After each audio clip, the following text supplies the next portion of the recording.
বিসমিল্লাহির রহমানির রহিম।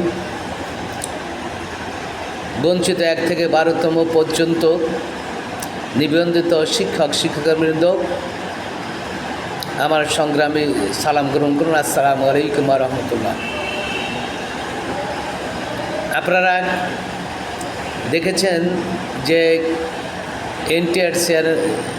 এনটিআরসি এর চেয়ারম্যান এসে আপনাদের সাথে কথা বলেছে এবং উনি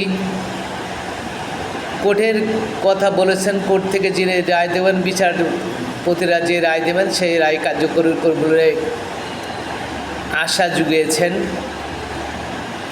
কিন্তু সেই কেসটা কবে উঠবে, কখন উঠবে, কিভাবে উঠবে, কারা উঠাবেন? এনটিআরসি চেয়ারম্যান যদি বলেন যে এই কেসটা এখনও উঠানো হোক, তাহলে কিন্তু এই কেসটা অবশ্যই সামনে এসে হাজির হবে। কারণ সরকারি যে অ্যাডভোকেটগুলি রয়েছেন, ওনাদের সুপারিশে কেসগুলো সামনে আসতে পারে এবং এসে থাকে। কিন্তু উনি বললেন যে কোর্ট যে রায় দেবে সেটা তিনি বাস্তবায়ন করবেন। কিন্তু বাস্তবায়ন কীভাবে হবে? কেসই তো ওঠে না। কেস আপিল বিভাগে যে কেস রয়েছে সেই কেসটা কে উঠায় নিয়ে আসবে? আমরা যারা বেকার, যারা ক্ষতিগ্রস্ত, যারা বঞ্চিত, তাদের দ্বারা এত টাকা ম্যানেজ করা দূরের ব্যাপার, অসম্ভব। বিদায় সরকার যদি 1 থেকে 12তম পর্যন্ত যারা বঞ্চিত, অবহেলিত, নিপীড়িত, নির্যাতিত, তাদের দিকে তাকিয়ে কেসটা ওঠানোর চেষ্টা করেন বা উঠান, তাহলে এই বঞ্চিত শিক্ষকদের জন্য ভালো হয়। এবং 7 জন বিচারপতি, প্রধান বিচারপতি সহ যে রায় প্রদান করেছিলেন, সেটাই রিভিউ করার পরে আবার সেই কেসটা হ্যাঙ্গিং হয়ে গিয়েছে। এখন এই কেসটা যদি সামনে ফরওয়ার্ডিং হয়ে এসে যায়, তাহলে মনে হয় খুব দ্রুত এটা সুরাহা হতে পারে। আর যদি এই কেসটা 8-10 মাস হয়ে গেছে, যদি আরও 10 মাস, আরও 2 বছর 3 বছর পরে ওঠে, তাহলে দেখা যাবে অনেকের জীবন থেকেই চাকরি করার স্বপ্ন দুঃস্বপ্ন পরিণত হয়ে যাবে। তাই বিধায়ক, আমি যারা বঞ্চিত শিক্ষকরা সংগ্রাম করছেন, তারা আরও সংগ্রামকে বেগবান করুন এবং যেভাবে পারা যায় এই কেসটা ফাইল করে শুনানির জন্য সামনে নিয়ে আসা যায় সেই ব্যবস্থা করার জন্য চেষ্টা করুন। হয়তো আপনারা ভালো ফলাফল পেতে পারেন।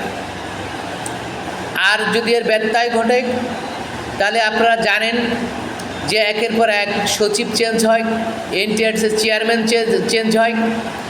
একজন থেকে আরেকজন আসার পরে উনি আবার অন্য কৌশল অবলম্বন করেন। কারণ যিনি চেয়ারে বসে থাকেন, চেয়ারে বসে কৌশল অবলম্বন করা সম্ভব, কিন্তু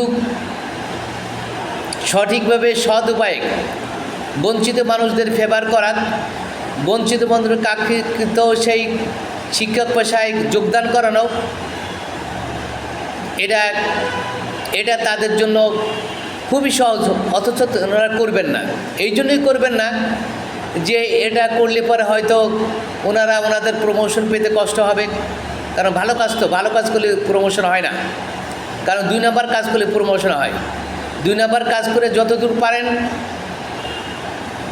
বড় বড় মন্ত্রীদের যারা আছেন, শিক্ষামন্ত্রী তাদের কাছে টাকা দেন, শিক্ষা সচিবরা টাকা প্রদান করেন, তাহলে কাজগুলো সহজ হয়। অথবা অন্যথায় কাজগুলো সহজ হয় না। কারণ আমাদের দেশের প্রেক্ষাপট এমন এক জায়গায় যেছে ভালো মানুষের কোনো ভাব নাই, সৎ মানুষের ভাব নাই, উনি না খায় থাকবে। আর যত চিটার বাটপার 2 নম্বর লোক রয়েছে, সব লোকগুলোই ভালো অবস্থানে পৌঁছে দেবেন। আপনি ঘুষ দেন, ঘুষ দিয়ে চাকরি নেন, চাকরি নিলে আপনি ভালো অবস্থানে যে ঘুষ দেবেন না, চাকরি নেবেন না, আপনি কষ্ট ভোগ করবেন।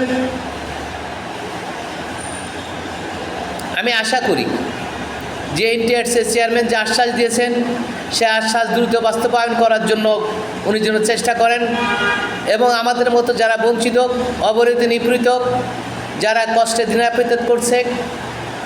দিনানিপাত করছে, তাদের যদি সহায়তা প্রদান করুন এবং তাদের কাঙ্ক্ষিত শিক্ষা পেশায় ফেরানোর জন্য চেষ্টা করুন। এই আহ্বান জানিয়ে আমি আর কথা বলে শেষ করি। আল্লাহ হাফেজ। বাংলাদেশ জিন্দাবাদ। আসসালামু আলাইকুম।